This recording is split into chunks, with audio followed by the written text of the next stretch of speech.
If our groups outside the school district would be honest with us and run a fair program, I would have no issues with this. But I know for a fact we have a youngster in this district who was turned down to participate in a program because their registration came in a little late. There's a couple people from outside the district who are now in that club, and our youngster is shut out because there's a limited roster for this particular event, for this particular team.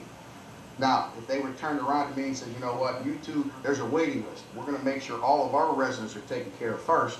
Now, we're at the max. Now we'll take outsiders. But until these organizations show me honesty, whatever you want to call it, then we need to look at this fee. And I'm sorry, but then they won't do that. And that's where I have an issue with them.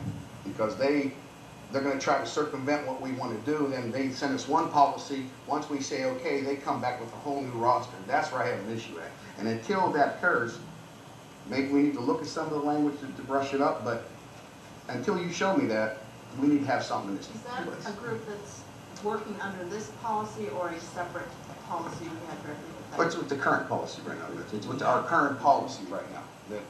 This year, one of our youngsters was shut out because the application came in late.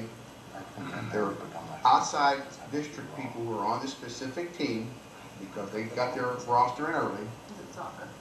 Yes, and this young man cannot play around. And I think things like that. well, but I mean, if our clubs, if our organizations will say, we will withhold your application until our district residents have the first crack, regardless if they came in a day or two late, then we will take outsiders. Absolutely. I could live with maybe a smaller fee, but we need to have a cutoff of not 50% of ours and 50% outside. Well, but Tom, I have an issue with that. but let's keep something else in mind. Under our current policy, Right. if it's less than 75%, this is That's- not a discussion. We right. do not limit, we do not refuse, generally speaking, the use of our facilities to anybody. Right, It's a question of how much are you going to pay?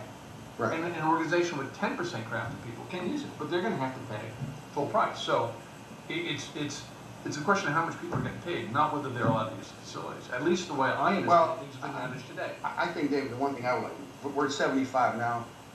I was always looking at 90. I have some issues now to go to 100 because of other examples brought to me where maybe I'm thinking 100 is the correct figure. Then outside of that, you pay a pretty hefty fee.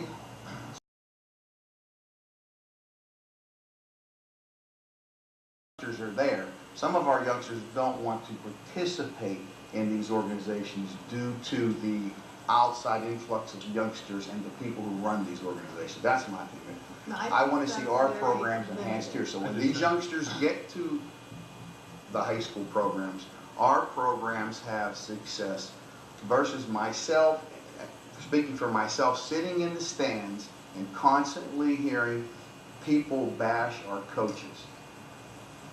We need our programs enhanced. So our programs, I'm not going to say we're going to be champions all the time. That's not going to happen. I understand that. But when I sit in stands and hear our programs being bashed and how terrible our coaches is and this and that, we need more of our youngsters to participate. We have enough youngsters here. There's a lot of youngsters in our district that can But participate. that's isn't that You something? realize that not all youngsters have parents that will support them in participating in. I understand that. I don't think there's no cost. I don't want to see any cost to our youngsters. I don't want need any cost to our cost. youngsters. That was the question I had. If we limit the number of youngsters outside of our district, I don't know how the cost is going to go up for that group. I'm curious to see. I don't expect our youngsters to pay anything. If we have 100%, I don't want to see our youngsters pay anything. But I want to see maybe it graduated. If it's 100%, they're good. If it's 95% to 99%, there's a fee for those youngsters. If it's 90 to 94, the fee goes up. And I'd like to see our base go to 85. Under 85, I would like to see that jump from 75 to 85 to get more of our youngsters to participate. But Tom, how does restricting the number of outside students increase participation? Because You look at some of our high school- it you look takes at- away some of the, these youngsters are coming in, playing before our youngsters. Our youngsters may go to practice day in and day out, never get to play. You know what, I'm done. I'm going to drop out of this program next year. Whereas if they would just let these youngsters play and develop these youngsters when they would come to our district, we would have a base now. You go to any other school district and find out where there is 50% of the youngsters who are not from that district, go to some successful districts and see where their youngsters are coming from, not outside the districts. How many of our kids go play in Hopewell Township? How many of our kids go and play in Moon? Our kids don't do that, you know. Why do we have to entertain 50, 60% of outside youngsters to? No. My kids participated both, some in Montessori activities, and I had a son who went to Mount Lebanon. Is there a sport They that you're welcome referring them. to other than football?